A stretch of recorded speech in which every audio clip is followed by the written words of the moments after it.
కొలికపూడి శ్రీనివాస్ ఏదైతే నిన్న జరిగినటువంటి ఉదంతం ఉందో ఆ విషయం మీద చంద్రబాబు గారు అడిగి వివరాలు తెలుసుకున్నారు.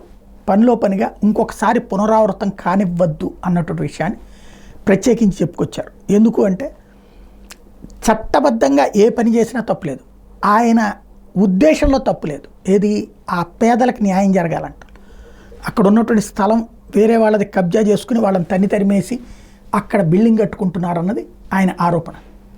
అది పోలీసులతో దర్యాప్తు చేయించాలా, రెవెన్యూ శాఖతో దర్యాప్తు చేయించాలి.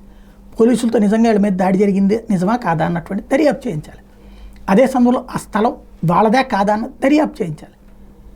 అది తర్వాతన పట్టుకుంటే కాదనేది ఏమి ఉండదు. కానీ తను నమ్మాను కాబట్టి కోల్చాలనుకోవడం తప్పు.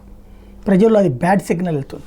ఏదైతే మొన్న మంత్రి గారి భార్య వ్యవహారంలో స్వయంగా చంద్రబాబు గారు ఫోన్ చేసి ఆయనతో మాట్లాడుతున్నారు. అట్లాగే కొలికపూడి గారు కూడా పిలిచి మాట్లాడారు. చట్టబద్ధంగా చేయండి కానీ వేరేగా వెళ్ళొద్దని చెప్పారు.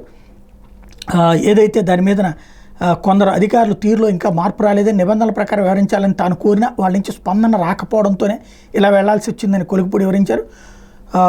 ఇది కీలకమైనటువంటి అంశం.